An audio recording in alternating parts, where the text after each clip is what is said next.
Every once in a while, listening to an album, if it hits all the right spots, if the track list is cooking and doing its thing, it can feel like you're in a movie theater watching a film rather than in your bed with headphones on listening to an album. And today, I wanted to highlight those albums and those experiences, so here are 7 albums that feel like movies. The first album would be Kendrick Lamar's Good Kid, Mad City from 2012, and obviously this had to be on the list. It's one of the best hip-hop albums of all time, and even on the CD for this that I own, it straight up says, a short film by Kendrick Lamar. It's 12 tracks and 1 hour and 8 minutes, and Good Kid, Mad City takes you to Compton, California, where a young Kendrick Lamar is a good kid in a mad city. The first song on here, Sherane, aka Master Splinter's daughter, has such an eerie vibe to it where 17-year-old Kendrick Lamar goes to hook up with the girl Sherane. He takes his mother's van, which is the car on the album, and it turns out when he gets to Sherane's house, it's 2 of Sherane's cousins there who end up jumping him. And that theme plays into the whole album. You have songs like Backseat Freestyle, which is just Kendrick in the backseat of a car rapping with his friends. Then Sing About Me, I'm Dying of Thirst, probably one of the most beautiful written songs of all time and easily one of the best rap songs ever. Then the album comes full circle in the end with Compton, where the end of the song ends off with, "Yo, Ma, I'm gonna borrow your van, I'll be back in 15 minutes. So peak, and obviously had to be on this list. I could go on for hours about this album. Not only is this one of the best concept albums ever, but every song is just fire, and this album is just an incredible piece of music.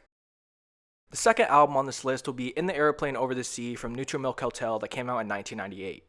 It's 11 tracks and 39 minutes, and I'm gonna be real, this is straight up one of my favorite albums ever. It's a folk rock album, so the instrumentals on this are pretty basic, but that's what makes this album have so much personality. This album literally feels like you're at a campfire with your friends just listening to a guy vibing with his acoustic guitar. Then you have songs like Holland 1945 where it actually goes insanely hard and it feels like a full-on rock concert. Overall, this is such a cozy, lo-fi, and relaxing album. Lead singer Jeff Mangum's singing is so passionate, you can't help but not be impressed.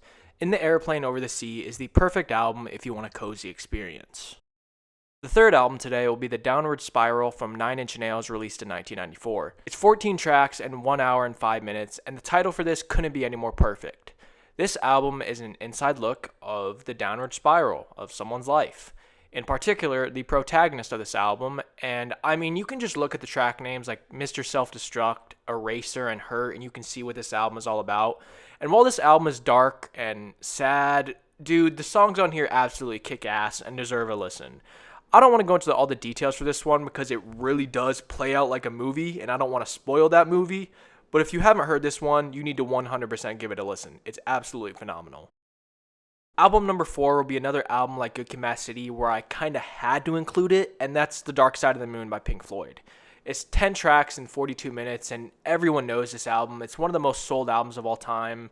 But how could I not include it in this list? I mean, people literally found out it perfectly syncs to The Wizard of Oz. How could I not include it? This album perfectly describes life, and I don't know what else to describe it as. Songs like Breathe, Money, Time, Us and Them, which is a war song. Guys, this album is literally just an album about life, and it does a phenomenal job at it. Some like to call this album overrated, but I think it doesn't get any more properly rated than The Dark Side of the Moon. It's beautiful, it's epic, and most of all, cinematic. Album number 5 is going to be Lift Your Skinny Fists Like Antennas to Heaven by Godspeed You Black Emperor. Definitely the most abstract album from today, but this album absolutely deserves a spot here. This is generally one of the best albums ever made. Any genre, any era, this is one of the best albums ever. It's only 4 tracks, with each track being about 20 minutes long, and overall a runtime of 1 hour and 27 minutes. And this album may be kind of hard to listen to for some people, but I feel like most people who listen to it can enjoy it.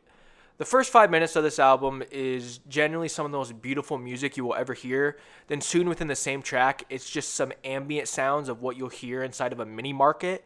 Then the next track, it's just this dread of some lady telling you what you'll feel when you die and when you see God. And then it switches up with a guy talking about Coney Island. Like, this album is a crazy ride that evokes all emotions. I even read somewhere on Reddit that someone recommended this album to their friend, and their friend literally had a panic attack because the sounds they heard from this album were that intense.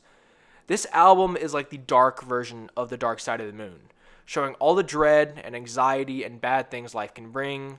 But that being said, this album is straight up beautiful, and if any album belongs in a list like this, it's this one.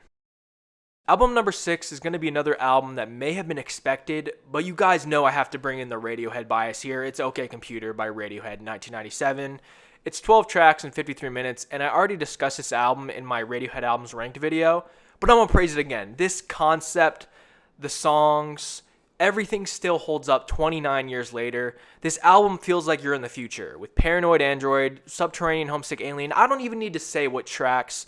This whole album is amazing. Just the track list order, the way it jumps perfectly from track to track, then the weird interlude, Fitter Happier. This album perfectly encapsulates what it wanted to do. I love it, it's amazing, and it feels like a movie.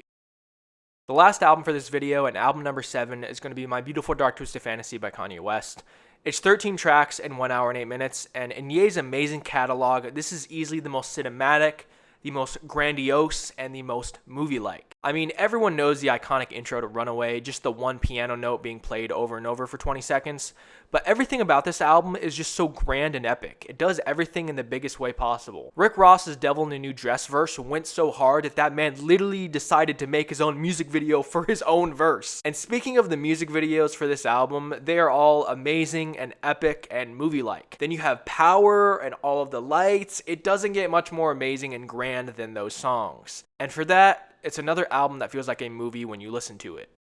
Thank you guys for watching. Did I cook? What albums do you think are like movies? And yeah, all that other good stuff. Subscribe. Take care, guys. God bless. And yeah, peace.